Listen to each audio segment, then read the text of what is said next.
Demand है कि sir आप फर्स्ट लेसन की वीडियोस दे दीजिए। कौन सी? 10th क्लास की, हिंदी मीडियम की। तो इसलिए मैंने ये वीडियो स्टार्ट किया है बनाना। ठीक है, बिल्कुल आपसे उम्मीद करता हूं कि आप इस वीडियो को देखें और देखने के बाद इसको शेयर सब्सक्राइब करें, बेल आइकन को प्रेस करें और साथ ही सबसे इंपॉर्टेंट बात क्या है, अपना वैल्यूएबल रिएक्शन जरूर दें। ठीक है, ये आप देख रहे हैं क्लास 10th की बुक है। वैसे तो मैं ये पूरी की पूरी बुक सोल्व करने वाला हूँ, मतलब 1 बाय 1 आपको वीडियोस मिलते रहेंगे। तो आप बने रहना चैनल पर और जितना हो सके चैनल को सपोर्ट कीजिए। ठीक है, मैं आपके लिए हूं और आप ही के साथ हूं। So let's start. First topic देखते हैं क्या है हमारा। फर्स्ट टॉपिक हमारा है यूक्लिड्स विभाजन प्रमेय का। इंग्लिश में इसको हम कहते हैं यूक्लिड्स डिवीजन लेमा। ठीक है, मैंने नहीं लिखा इंग्लिश में क्योंकि हमारा छोटा बोर्ड है। चलिए देखते हैं क्या लिखा है। दो धनात्मक पूर्णांक ए और बी दिए रहने पर ऐसी अद्वितीय यूनिक पूर्ण संख्याएं क्यू और आर होती हैं कि ए बराबर बी क्यू प्लस आर, जबकि आर का मान 0 बी के बीच में होना चाहिए, इस प्रकार से कि 0 के बराबर या 0 से बड़ा और बी से हमेशा छोटा होना चाहिए। क्या कहना चाहता है एक बार समझा देता हूं मैं। ये कह रहा है कि यदि दो धनात्मक पूर्णांक ए और बी होते हैं, दो धनात्मक पूर्णांक ए और बी या दिए हुए हैं, तो उनके लिए दो दूसरे पूर्णांक भी होंगे, लेकिन वे यूनिक होंगे और वे इस प्रकार होंगे, जबकि उन पूर्णांकों को कहा गया है क्यू वे आर। तो वे दो अन्य धनात्मक पूर्णांक क्यू वे आर जो होंगे वे यूनिक होंगे, अद्वितीय होंगे, यानी उनके जैसे दूसरे नहीं होंगे, और वे इस प्रकार होंगे कि वे इस दी हुई शर्त को, इस दी हुई कंडीशन को पूरा करेंगे, संतुष्ट करेंगे। देखिए कंडीशन होती है a बराबर बी क्यू प्लस आर। यही है हमारा यूक्लिड्स डिवीजन लेमा। ठीक है, जबकि यहां पर r जो होता है वो होता है 0 और b के बीच में इसका मान होना चाहिए, जबकि 0 के बराबर हो सकता है पर b से छोटा ही रहता है। ठीक है, लेकिन एग्जाम्पल हम आपको समझाएंगे, एग्जाम्पल से ही ये अच्छे से क्लियर हो पाएगा, क्योंकि यूक्लिड्स डिवीजन लेमा एग्जाम्पल से बहुत इजीली समझ में आ जाता है, इतना मुश्किल नहीं होता है। तो हम आपको एग्जाम्पल बता रहे हैं। तो डियर स्टूडेंट्स देखिए, यूक्लिड्स डिवीजन लेमा यानी यूक्लिड विभाजन प्रमेय के बारे में हम बात करते हैं, थोड़ा सा उसके एग्जांपल को देखते हैं। लेकिन उससे पहले हमें ये जानना जरूरी होता है कि हमारे पास में जो a बराबर बी क्यू प्लस आर होता है, ये किस किस चीज को रिप्रेजेंट कर रहे हैं। ये जो हमारे अक्षर हैं ये किस किस बात को बता रहे हैं। देखिए कैसे है, a किसको बताता है? भाज्य को बताता है। b किसको बताता है? भाजक को बताता है। q किसको बताता है? भागफल को। r शेषफल को। तो जब हम किसी संख्या में एक दूसरी संख्या से भाग करना चाहते हैं तो वहां पर हमारे पास 4 चीजें आ जाती हैं, भाज्य, भाजक, भागफल और शेषफल, है ना। तो क्या होता है भाज्य? जिस संख्या में भाग करना है वो भाज्य हो जाती है। क्या होता है भाजक? जिस संख्या से भाग कर रहे हैं वो भाजक होती है। भागफल जो परिणाम हमें प्राप्त होता है भागफल के रूप में, और शेषफल जबकि कई बार ऐसा होता है कि पूर्ण रूप से कोई संख्या विभाजित नहीं हो पाती है तो कोई अंक बच जाता है, वो जो अंक होता है वो हमेशा क्या रहता है? जो भाजक से छोटा अंक प्राप्त हो जाता है, तो भाजक से छोटा अंक बन जाता है शेषफल।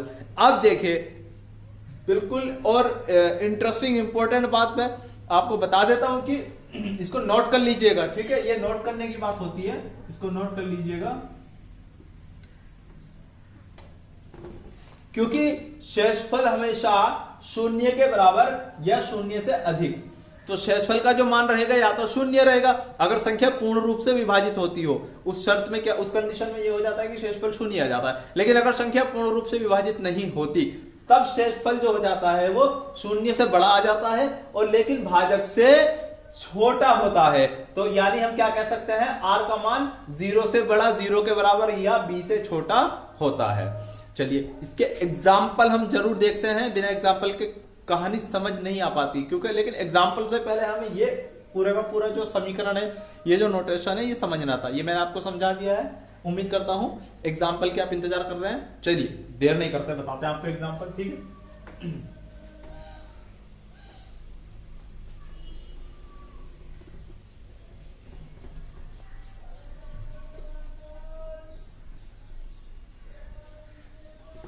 देखिए एग्जाम्पल हम बताते हैं आपको। जैसे कोई संख्या हमने ले ली है 23, अब हम इसमें करने जा रहे हैं 3 से भाग। कितने से भाग? 3 से हम इसमें भाग करने जा रहे हैं। तो कैसे करेंगे? देखिए 3 एकम 3, 3 दूनी 6, 3 3 9, 3 6 12, 3 5 15, 3 6 18, 3 7 21, 3 8 24 नहीं होगा तो 3 7 21, तो ये हो गया 3 7 21। तो कितना बच रहा है यहाँ पे? 2 बच गया। तो इस कंडीशन में क्या चीज, इसको कैसे हम लिख सकते हैं? अगर हम इसको यूक्लिड के रूप में लिखे, यूक्लिड विभाजन प्रमेयिका के रूप में लिखे, तो हम इसको कैसे लिख सकते हैं?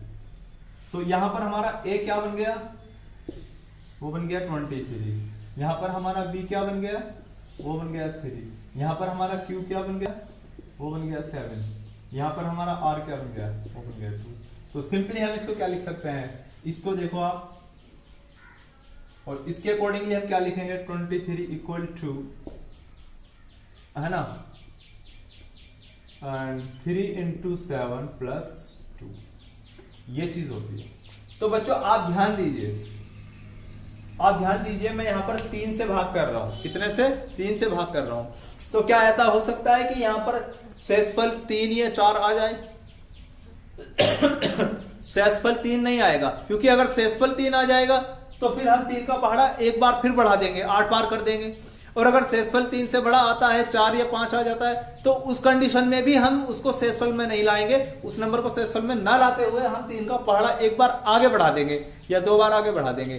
तो जो शेषफल का मान होता है वो भाजक के मान से हमेशा छोटा होता है, और अगर संख्या पूर्ण रूप से विभाजित हो जाती है तो शेषफल शून्य हो जाता है।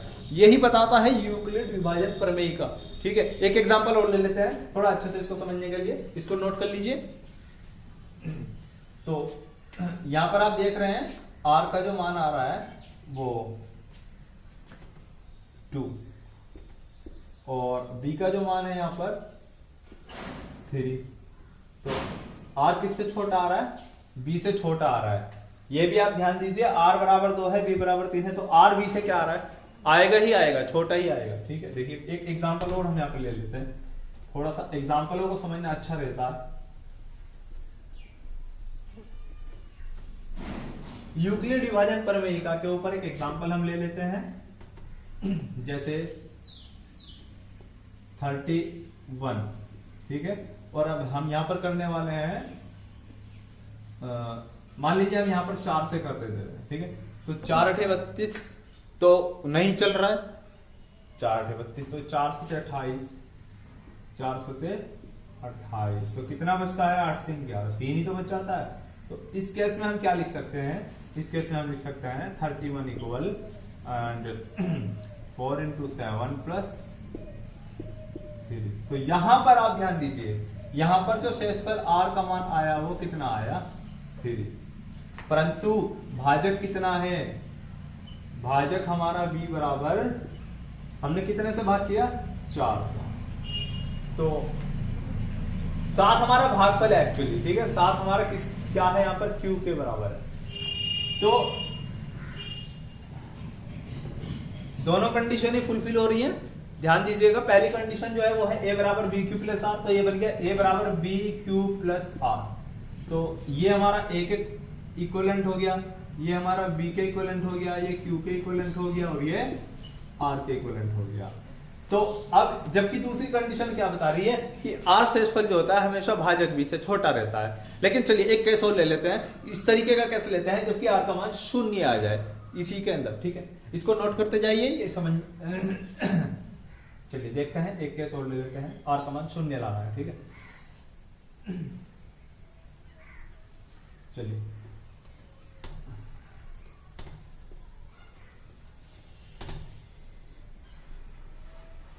क्योंकि ऐसे केस भी आ सकते हैं कि r का मान क्या आ जाए, 0 आ जाए। चलिए हम जल्दी से कर लेते हैं इसको, मान लीजिए हम 6 से करते हैं, तो 6 पंजे 30, तो 30 में से 30 गया 0। तो अब की बार क्या हो सकता है, यहाँ पे अब की बार हो सकता है ये 30, और हमने कितने से भाग किया है, 6 से। कितनी बार गुणा हुई है, मतलब कितनी बार पहाड़ा पढ़ा हमने, 5 बार, 6 पंजे 30, और यहाँ पर 0 आ जाएगा।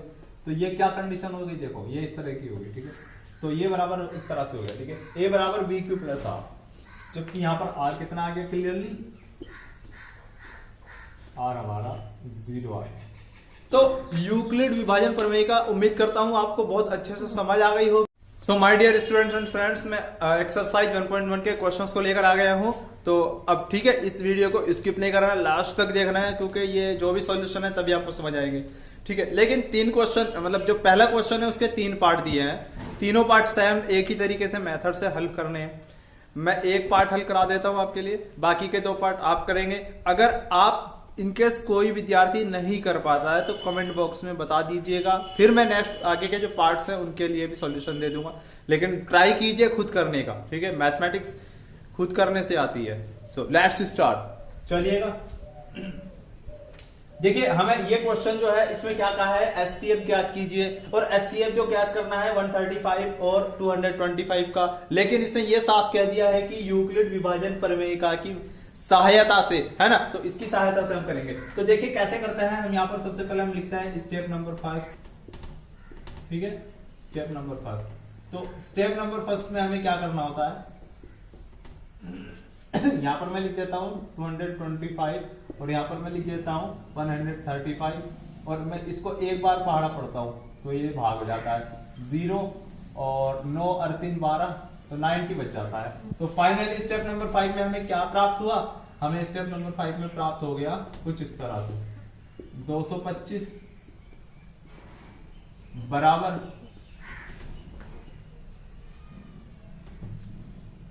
135 गुणा 1 प्लस 9, ये प्राप्त हो सकता है। आप देख रहे हैं ये कैसे हुआ, भाग किया मैंने किसको, देखिए आपने ध्यान से देख लीजिए 225 में 135 से भाग किया जाता है, करना पड़ेगा आपको, ये आपको भी ऐसे करना है, ठीक है। तो अब ये स्टेप आपका हो गया, ठीक है। इस स्टेप के आगे हम क्या करेंगे, शेषफल है हमारा 90, लेकिन अब देखिए थोड़ा ध्यान से, सॉरी थोड़ा अच्छे से मैं लिख देता हूं। ये मैं क्या कर रहा हूं, यहाँ पे मैं a बराबर बी क्यू प्लस आर, यही मैं यहां पर अप्लाई कर रहा हूं, ठीक है। तो नेक्स्ट स्टेप में हम आते हैं, फिर नेक्स्ट स्टेप में हमें क्या करना होता है, step number second. Step number second में मुझे क्या लेना होगा, एक ये वाला नंबर लेना होगा और एक ये वाला नंबर लेना होगा, ठीक है। तो यहां पर मैं 90 से करूंगा 135 में डिवाइड, तो 90 का एक ही बार हो पाएगा, 5 बच जाएगा, 9 4 13 45 हमारे पास में शेषफल आ गया है। देखिएगा कैसे लिखते हैं इसको, हम इसको लिख देते हैं 135 इक्वल टू 90 इंटू 1 प्लस 45, और ये कब तक करना है, जब तक कि हमारा शेषफल 0 ना हो जाए। ऐसे हमें करते जाना है, चाहे ये प्रोसेस, चाहे इस प्रोसेस के अंदर 10 स्टेप बन जाए, 11 बन जाए, या 2 में खत्म हो जाए, लेकिन ये करते तब तक रहना होता है, रिपीट करते रहते हैं जब तक कि हमारा शेषफल 0 ना मिल जाए, ठीक है। 0 मिलता ही है, ठीक है, लास्ट में आ गया। तो देखिए ध्यान से देख लीजिए, ये भाग किया मैंने 90 से भाग किया है 135 में, ठीक है। यानी कि आप थोड़ा ध्यान दीजिए, यहां पर क्या करना होता है, a में भाग करना होता है हमें b से, और प्राप्त होता है यहाँ पे q, और यहां पे प्राप्त क्या हो जाता है, यहां पे प्राप्त होता है r, ये इस तरह से होता है। तो आप कंफ्यूज नहीं होइएगा, आपको जब भी कभी इन नंबर्स को चूज करने में कंफ्यूजन होती है तो आप यहां से तुलना कर लीजिए। तुलना करने का मतलब यही होता है कि सबसे पहला नंबर तो ये हो गया हमारा a हो गया, उसके बाद वाला नंबर हमारा b हो गया, उसके बाद वाला नंबर हमारा q हो गया, लास्ट वाला नंबर r हो गया। तो यहां पर इस तरह से हम करते हैं, ठीक है। चलिए नेक्स्ट स्टेप हम इसका ले लेते हैं। नेक्स्ट स्टेप में हम इसको कैसे करेंगे देख लेते हैं। नेक्स्ट स्टेप में हम इसमें ये वाला नंबर लेंगे और एक ये वाला नंबर लेंगे, ठीक है। तो 90 में डिवाइड अगर हम करते हैं 45 से, तो 2 बार हो जाएगा, और क्या बचेगा, शेषफल 0 बचेगा। तो स्टेप नंबर 3 में लिख देता हूं, स्टेप नंबर 3। बच्चों स्टेप नंबर 3 पे ये क्वेश्चन ओवर हो गया, मतलब खत्म हो गया है। स्टेप नंबर 3 पे जाके ये खत्म हो चुका है, 45 इंटू 2 प्लस 0। तो देखिए क्या करना होगा, यहां से आगे हम क्या बताने, देखिए जब शेषफल 0 आ जाता है, जब शेषफल 0 आ जाता है उस वाले स्टेप के अंदर एक भाजक हम देख लेते हैं, कौन सा भाजक है। अब शेषफल 0 आ गया, हाँ, इसमें भाजक क्या लिया मैंने, इसमें भाजक लिया था 45। ध्यान दीजिएगा, ये वाला जो अंक होता है यहां लिखा होता है, ये हमारा क्या होता है, ये होता है हमारा भाजक। तो मैंने क्या ले लिया है, भाजक ले लिया है। तो यही क्या होगा, यही होगा HCF, ठीक है। HCF हमारा आ गया है 45। Okay, this is our required answer, ठीक है। समझ लीजिए इसको ध्यान से, ठीक है दोस्तों और विद्यार्थियों। बढ़ते हैं हम अपने सेकंड क्वेश्चन की तरफ। एक्सरसाइज 1.1 से लिया गया है, ठीक है। कैसे इसको हम हल करते हैं देख लेते हैं एक बार। क्वेश्चन क्या दिया गया है, क्वेश्चन में दिया है दर्शाइए कि कोई भी धनात्मक विषम पूर्णांक 6q+1 या 6q+3 या 6q+5 के रूप का होता है, जहां q कोई पूर्णांक है। कैसे इसको हल करना है? देखो सबसे पहली बात तो यह है, यहां पर हम यूक्लिड डिवीजन लेमा, तो हम उसी की सहायता से हम करेंगे। क्या होता है यूक्लिड डिवीजन लेमा? यही तो होता है कि दो पूर्णांक लेते हैं, धनात्मक पूर्णांक a और b, जहां पर a क्या होता है? a होता है भाज्य, जहां पर b क्या होता है? भाजक। तो इस सवाल के अंदर हम क्या करने वाले हैं, बस हमने एक धनात्मक पूर्णांक a और b ले लेना है, जहां पर a क्या होगा? भाज्य और b क्या होगा? भाजक। चलिए अब b का मान कितना ले सकते हैं हम यहां पर? b का मान हम यहां पर ले सकते हैं, a तो हम a ही रखेंगे, b का मान हमें लेना पड़ेगा 6। तो हमारा जो भाजक होगा वो 6 होना चाहिए। तो इसके अकॉर्डिंगली हमारे पास में जो है इसका भागफल हम q ले लेते हैं, लेकिन जो शेषफल r होगा, r का मान कितना ले सकते हैं? r का मान हमें लेना पड़ेगा या तो 0 या 1 या 2 या 3 या 4 या 5। कितना नहीं ले सकते? या तो 6 नहीं ले सकते या 6 से बड़ा कोई नंबर नहीं ले सकते। तो देखिए ये संख्या क्या बन जाएगी, ये संख्या इस तरह से बनेगी। फिर से हम इसको डिटेल में लिखने की कोशिश करते हैं। ये जो शेषफल है, ये r क्या किसको रिप्रेजेंट कर रहा है? शेषफल को रिप्रेजेंट कर रहा है। हमारा शेषफल 0 1 2 3 4 5 हो सकता है। तो इसके आधार पे हमारी संख्या क्या क्या बन जाएगी, ठीक है, देख लेते हैं। तो संख्या जो हमारी बन जाएगी, या तो a बराबर बन जाएगी 6q या a बराबर बन जाएगी 6q+1, क्योंकि शेषफल एक बार में कितना आएगा? 0, एक बार में कितना आएगा? 1, ठीक है। या फिर हमारी संख्या बन जाएगी 6q+2, या फिर हमारी संख्या बन जाएगी 6q+3, या फिर वो हो जाएगी 6q+4, और एंड फाइनली हमारे पास में एक संख्या प्राप्त होती है लास्ट में 6q+5। ये 6 संख्याएं हमें प्राप्त हो जाती है। अब लेकिन हमें ये सिद्ध करना है कि जो विषम संख्या होगी या विषम पूर्णांक होगा, जो विषम पूर्णांक किस प्रकार का होगा। देखिए सबसे पहली बात, ये विषम नहीं हो पाएगा। क्या नहीं हो पाएगा? ये एक सम होगा, सम पूर्णांक हो जाएगा, ठीक है। ये पूर्णांक सम होगा। चलिए, और ये वाला पूर्णांक कैसा होगा? ये भी सम होगा, क्योंकि ये 2 से क्या हो रहे हैं? 2 से विभाज्य हो रहे हैं। ये वाला पूर्णांक क्या होगा? ये वाला भी सम हो जाएगा, ये सम हो जाएगा।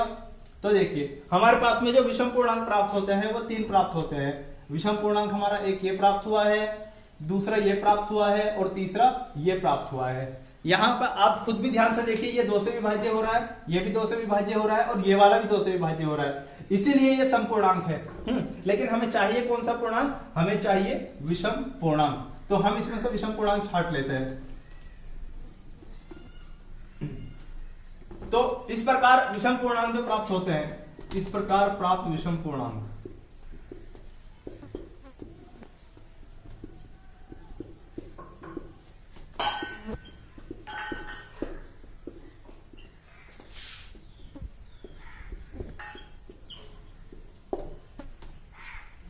(6q+1) 6q+3 या 6q+5 के रूप के होंगे, ठीक है। यही हमारा आंसर है, यही हमें सिद्ध करना था, ठीक है। तो हमें पता चल गया है कि जो विषम पूर्णांक प्राप्त होंगे वो 6q+1 6q+3 या 6q+5 के रूप के होंगे। इस क्वेश्चंस को यहां तक हम करके बाकी के क्वेश्चंस के लिए आप कमेंट बॉक्स में बताइएगा, आप रिएक्शन दीजिएगा, फिर मैं आगे की वीडियो अपलोड करूंगा, ठीक है। बने रहिएगा। जय हिंद, जय भारत।